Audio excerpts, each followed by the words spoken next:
Bueno, vamos co segundo vídeo tutorial. Unha vez que temos creado unha empresa, entramos nela. Antes de empezar a introducir os asientos, vamos a ter que facer dar uns pequenos pasos de configuración, pequenos. Vamos a ver, o primeiro que temos que entender é que Contasol sirve para máis que para contabilizar. Contasol, ademais de servirnos de soporte para a contabilidade, tamén nos vai a permitir levar os libros rexistros de facturas recibidas e emitidas. Tamén nos vai a permitir levar un control de cobros e pagos, os libros de vencementos. E, por último, tamén nos vai a permitir levar un libro auxiliar de inmobilizado. Bueno, estes libros ímolos levar de maneira que teñamos o máis automatizado posible o proceso. Que sexa o propio programa quen se encargue de facer. Pero para eso nos temos que darlle certas instruccións. Temos que decirle en que momento queremos que nos faga esas anotacións. Bien. Isto vamos a configuralo aquí. Entramos en diario e a continuación imos aquí a configuracións. En configuraciones desplegamos e vamos a configuración de introducción de asientos.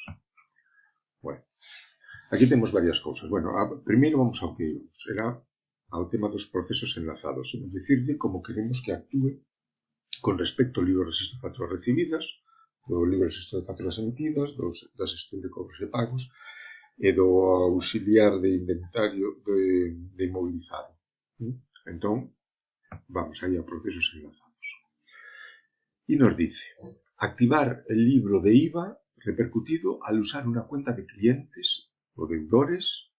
Cando esa cuenta de clientes o deudores estea no debe, vamos a ver que máis opcións hai. Dice siempre, en debe, en haber, nunca o preguntar. Bien. Que significa isto? Si marcamos sempre, cada vez que introduzamos unha conta de clientes ou de devedores, cada vez que fagamos un asiento no que interveña unha destas contas, automáticamente se nos vai abrir o libro de facturas emitidas. Se nos vai abrir o libro de facturas emitidas. Siempre. ¿Interésanos eso? Non.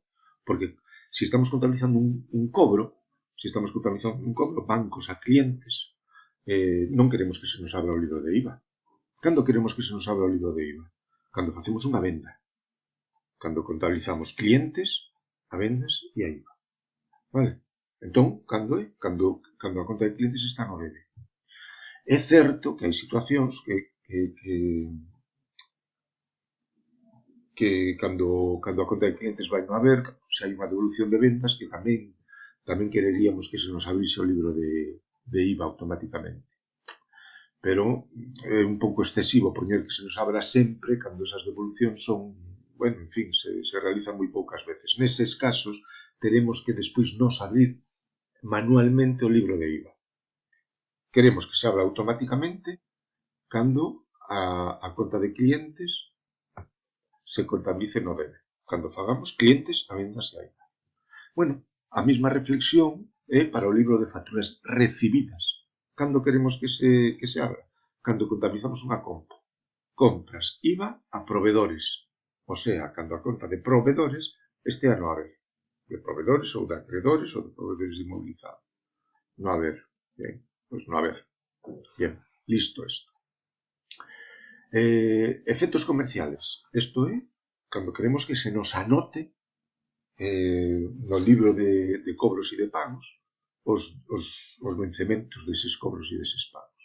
Cando estamos contabilizando unha venda, clientes a vendas e a IVA, ese cliente o mellor non nos paga o contado, sino que nos paga 30 días. Pois nos vamos a anotar ese vencemento.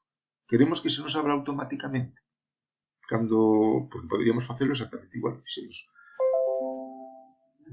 Teño que conectar o tal isto que... Bueno, xa está. Dicía que no caso dunha compra parece que nos interesa que se nos abra o libro de vencementos a pagar, no mesmo caso que cando se nos abre o libro de facturas recibidas, non? Parece que o lóxico é que se nos abra automáticamente cando o proveedor está, cando facemos unha contabilización dunha compra e o proveedor está no haber. Pero bueno, si estamos pagando contado, non queremos que se nos anote ese vencemento, porque é un pago contado, non ten sentido levar un control de pagos de algo que estamos pagando ao contado.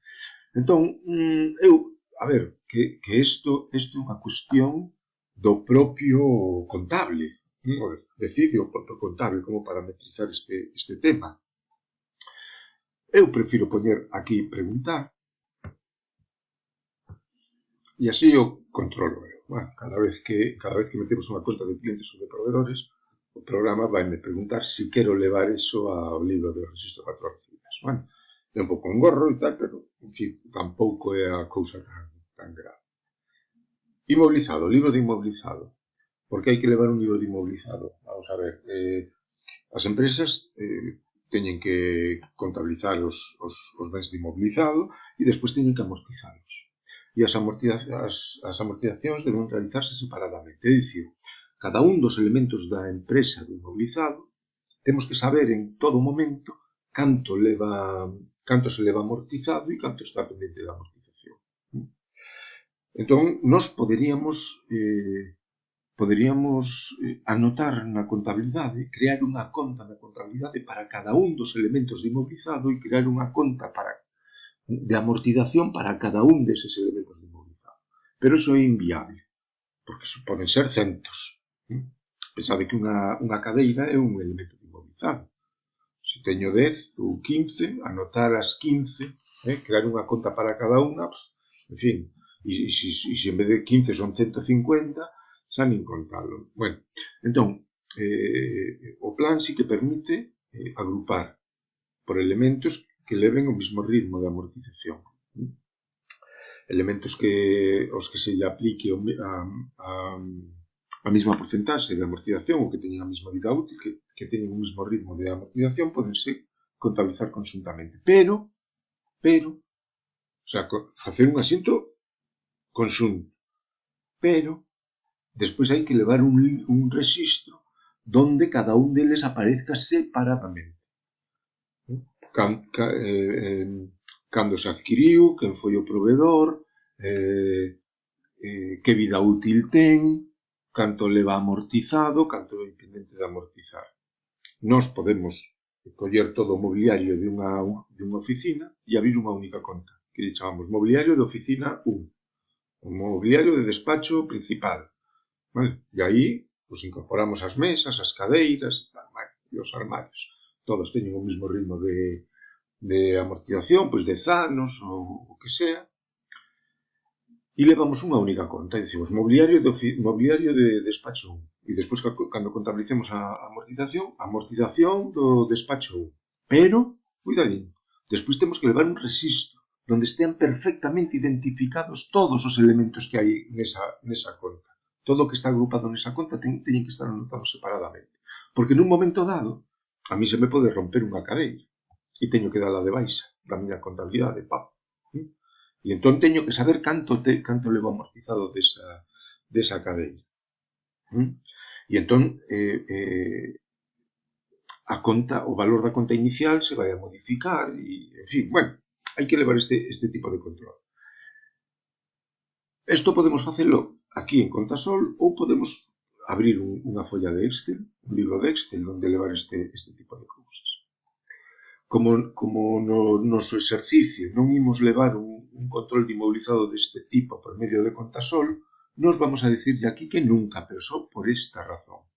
Non queremos que se nos abra o libro de inventario, o libro de inmobilizado, cada vez que introducimos unha conta de inmobilizado. Senón, poderíamos utilizar sempre, porque sempre as contas de inmobilizado só se van a mover en dúas ocasións, cando as compramos e cando as damos de baixa, por deterioro ou porque se vendan. Entón, poderíamos dicirle sempre que que metamos unha conta de inmobilizado, que se me abra o libro de inventario para que eu poda facer a anotación correspondente. Pero, como non o vamos a utilizar, vamos a decir que non. E o tema das retencións, tampouco. Porque normalmente o tema das retencións, como se leva un programa de nóminas, se leva eso ali.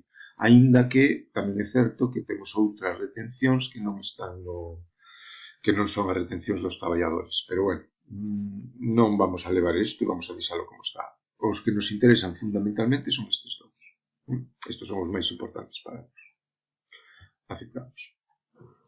Por último, volvo aquí a configuracións e agora vou aquí a cuentas de enlace. Bueno, eu dixenlle como se chama, a Contasol, que cando anote no libro diario determinadas contas se me abra o libro de facturas emitidas, ou de facturas recibidas, ou de cobros e pagos, vale? Bueno, en realidade,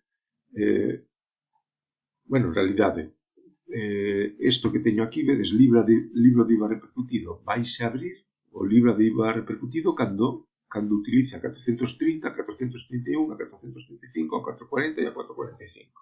Se botamos en falta algunha, pois as complementaríamos aquí. Déixame ver o IVA soportado. Vale. Aquí, por exemplo, faltannos, e isto arrastran, sabes, de versións anteriores, faltannos os proveedores de inmobilizado. Aquí se nos vai abrir o libro de IVA soportado cando contabilizamos unha compra de mercaderías ou unha prestación de servizos. Pero se compramos un ben de inmobilizado, a contrapartida non vai a ser a 400. E cando compramos un ben de inmobilizado, tamén temos que anotar eso no libro de facturas recibidas. E despois tamén o teremos que anotar no libro de efectos a pagar.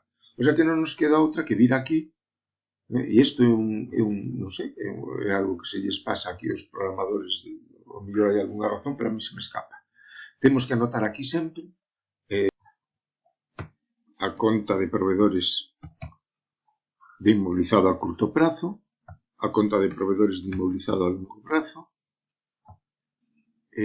tamén a conta de efectos, por si esa compra de inmobilizado se fai por medio de un pagaré ou dunha letra, a conta de efectos comerciales a curto prazo e efectos a longo prazo. Isto mesmo temos que facelo para os efectos a pagar. A 523, a 173, a 525 e a 175. Bueno, e aínda nos quedaría a conta de leasing, que é a 524 e a 174. Pero bueno, poderíamos poñelo 524 e 174. Vamos poñer tamén aquí 524 e 174. Con isto xa temos configurado o tema do libro de efectos a pagar, o libro de efectos a cobrar e os libros de IVA. Cando algunha destas contas intervén no asento, no haber, para o caso de IVA soportado e efectos a pagar, no haber do asento, ábrese, vaise abrir o libro de IVA soportado, bueno, e o encanto de efectos a pagar vai nos preguntar o programa se queremos abrir. Bien, así rematamos este segundo vídeo.